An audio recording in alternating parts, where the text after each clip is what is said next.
Dave Palumbo here, and I have a great little aquarium product review for you. This is the Hygger Aquarium Heater, the 800 watt. I love these heaters. I use them for all my fish tanks and I use them for my turtle tanks. They're probably the most reliable heaters that I've ever used. And what I really love about these heaters is, number one, they're all plastic. And this plastic protection is really, really important, especially if you have big fish or you have turtles, because the old glass ones crack all the time. This thing is like indestructible. It comes with some suction cups two big, very powerful suction cups, I might add, that you put on the back, and I'll show you in my turtle tank in a little bit, and they suction to the wall. So it really, really holds this thing to the wall, and it doesn't move around at all. Finally, someone came up with a suction cup that doesn't move. I don't know why it took so long to do that. Also, it has an external thermometer, which I really love. And I'm gonna plug this in a minute and show you how this works. It's super easy.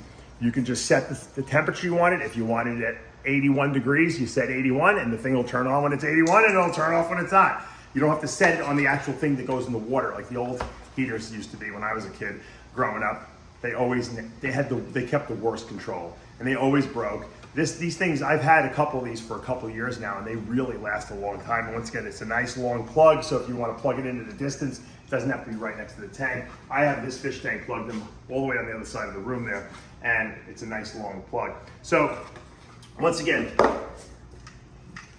you set the temperature. If it happens to get too hot, guess what happens? It turns off.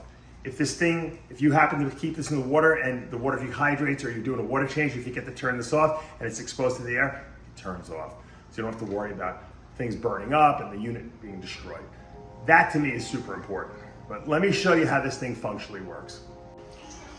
All right, now this is the Hygger I'm using on my turtle tub, and as you can see, these don't need to be kept too warm, but I like to keep them about 81, 82 degrees. Once again, the Hygger has a nice little suction thing. This is actually the 500 watt one that I have already. And it suctions to the wall. These turtles will not dislodge it. It doesn't get damaged. They banged into it a million times and nothing happens. Here's the thermostat. If you can see this, can you see the light? Yeah. You could actually go up and down depending on how hot you want it. I have it set here at 82 degrees. I think let me see what I have it set. Yeah, I got it set at 82, and the temperature in the thing is 82. So there's a probe in that heater which will tell the unit how warm the water is or how cool it is, which is amazing. So I don't have to do anything. Once you set it and forget it, like the old expression goes. To me, this is a dummy-proof heater. It's safe. There's nothing I have to worry about fires or overheating. If I forget, once again, if the water level's too low, it's gonna turn itself off. It's indestructible pretty much, and to me, that's important. Reliability in aquarium heaters is super important, and I have never seen that throughout the life history that I've been doing this. I mean, I've been probably keeping fish since I'm 8 years old, and that's a long time ago. It's like over 35 years. And I gotta tell you, they finally invented a heater that does what it's supposed to do. I'm super happy with the Hygger. I bought mine on Amazon. You can check it out there too. They have the 500 watt and the 800 watt. I usually, for fish tanks, will go with the 800 watt. For my turtle tank, I go for 500 watts. It seems to be more than adequate. Check it out. I'm super thrilled about this product.